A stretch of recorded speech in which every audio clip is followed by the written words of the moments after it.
Opinions expressed by eminent persons, opinions of others of less eminence, opinion of American readers.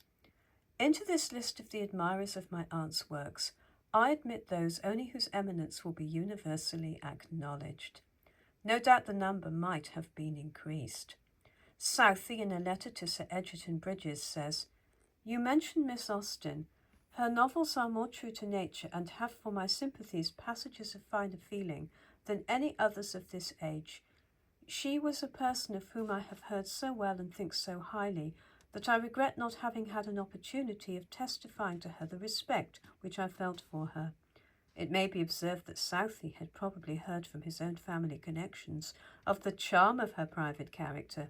A friend of hers, the daughter of Mr. Bigwither of Manydown Park near Basingstoke, was married to Southey's uncle, the Reverend Herbert Hill, who had been useful to his nephew in many ways, and especially in supplying him with the means of attaining his extensive knowledge of Spanish and Portuguese literature.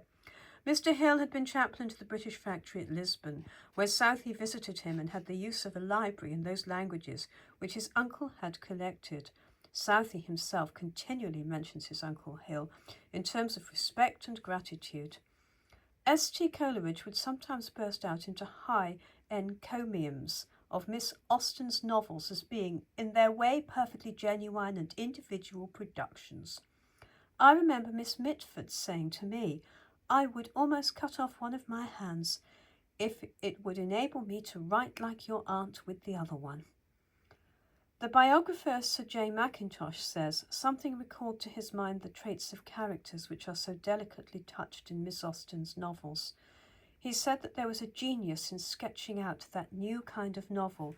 He was vexed for the credit of the Edinburgh Review that it had left her unnoticed. The Quarterly had done her more justice.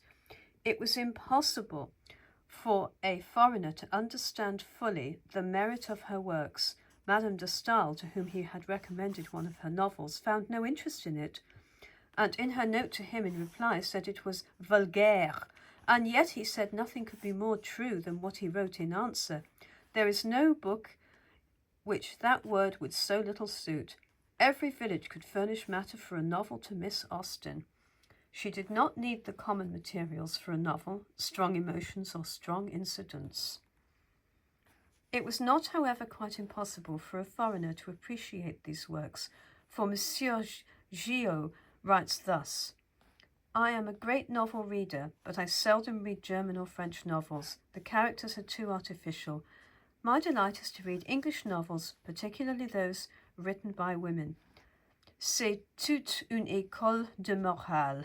Miss Austen, Miss Ferrier, etc. form a school which in the excellence and profusion of its productions resembles the cloud of dramatic poets of the great Athenian age."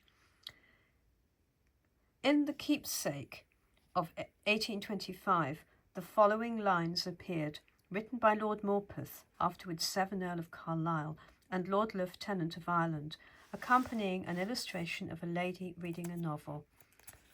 "Oh, Mrs. Bennet, Mrs. Norris too, while memory survives we'll dream of you, and Mr. Woodhouse, whose abstemious lip must thin, but not too thin, his gruel sip. Miss Bates our idol, though the village bore, and Mrs. Elton ardent to explore, while the clear style flows on without pretence, with unstained purity and unmatched sense. Or if a sister e'er approached the throne, she called the rich inheritance her own." The admiration felt by Lord Macaulay would probably have taken a practical form if his life had been prolonged. I have the authority of his sister, Lady Trevelyan, for stating that he had intended to undertake the task upon which I have ventured. He proposed to write a memoir of Miss Austen, with criticisms on her works, to prefix it to a new edition of her novels, and from the proceeds of the sale to erect a monument to her memory in Winchester Cathedral. Oh, that such an idea had been realised! That portion of the plan which Lord Macaulay's success would have been most certain might have been almost sufficient for his object. A memoir written by him would indeed have been a monument. I am kindly permitted by Sir Henry Holland to give the following quotation from his printed but unpublished recollections of his past life. "I have the picture still before me of Lord Holland lying on his bed when attacked with gout. his admirable sister Miss Fox beside him reading aloud, as she always did on these occasions, some one of Miss Austen's novels, of which he was never wearied.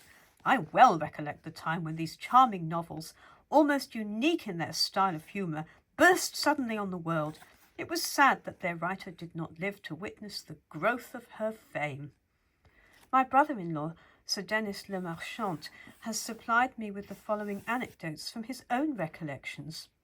When I was a student at Trinity College, Cambridge, Mr. Waywell, then a fellow and afterwards master of the college, often spoke to me with admiration of Mr. Austen's novels. On one occasion I said that I had found Persuasion rather dull. He quite fired up in defence of it, insisting that it was the most beautiful of her works.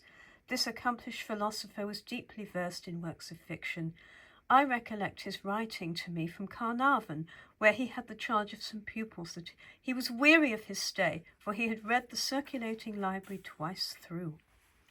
During a visit I paid to Lord Lansdowne at Bowood in 1846, one of Miss Austen's novels became the subject of conversation and of praise, especially from Lord Lansdowne, who observed that one of the circumstances of his life which he looked back upon with vexation was that Miss Austen should once have been living some weeks in his neighbourhood without him knowing of it.